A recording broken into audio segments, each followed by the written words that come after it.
पंडित महामना मदन मोहन मालवीय।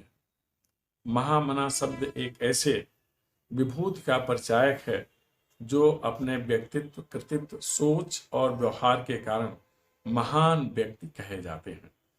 उनके शब्द में पंडित शब्द उनके पांडित्य का द्योतक है, जो इस बात का परिचायक है कि उनके पास अथाह ज्ञान का भंडार था।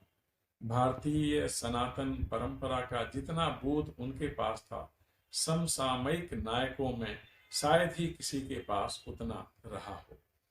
मदन मोहन अर्थात जिसमें मद न हो, मोह न हो, सिर्फ संकल्प हो राष्ट्र को स्वतंत्र बनाने का, देशानुराग का जो भाव मदन मोहन मालवीय में दृष्टिगत होता है वह अनुकरणीय है, प्रशंसनीय है, ध्यातव्य है, विचारणीय है। हिंदी भाषा के लिए उनका योगदान अविस्मरणीय है।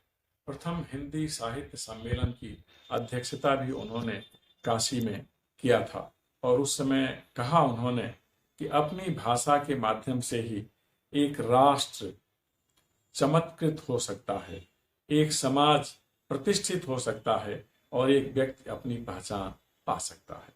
इसलिए हिंदी के प्रति विशेष आग्रह था और उनका यह कहना था कि हिंदी का प्रचार प्रसार करते समय अन्य भाषाओं के प्रचलित शब्दों का भी प्रयोग कर लेना चाहिए और इसी से भाषा में प्रवाह होता है। उन्होंने समकालीन राजनीति में राष्ट्रीय एकता, सांस्कृतिक और विविधता की दृष्टि से विशेष रूप से रेखांकित किया कि भारत में सभी का सहयोग लेना, सभी के उत्थान के लिए कार्य करना है।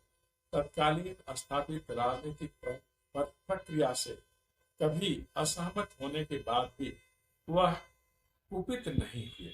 एक ऐसे राजनेता जिनके पास कोप के लिए विधान नहीं था, बातचीत में जो मधुरता और मधुरिमा उनके पास थी वह आज भी श्लाघनीय है और अनुकरणीय है। उनका कहना था कि देश के लिए सभी को एक मत होना चाहिए, स्वावलंबी भारत होना चाहिए। स्वदेश और स्वराज के प्रति उनका बहुत अधिक आग्रह था।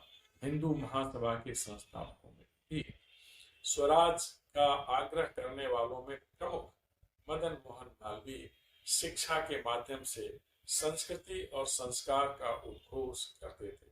वह प्रथम नायक थे जिन्होंने कहा कि भारत का ध्येय वाक्य होना चाहिए सत्यमेव जयते, अर्थात वह सत्य के आग्रही थे। उनका कहना था कि सत्यवादी होना बहुत आवश्यक है, चरित्रवान होना बहुत आवश्यक है। एक व्यक्ति की पूर्णता उसके देशानुराग से झलकती है, इसलिए देशानुराग बहुत अधिक आवश्यक है।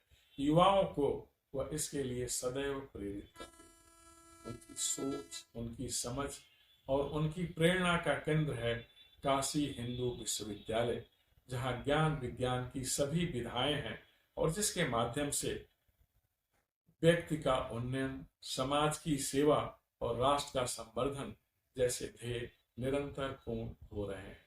हमें ऐसी विभूति का निरंतर बंधन करना चाहिए और उनके व्यवहार से, उनके मंतव्य से प्रेरित होकर राष्ट्र सेवा में निरंतर संलग्न रहना चाहिए।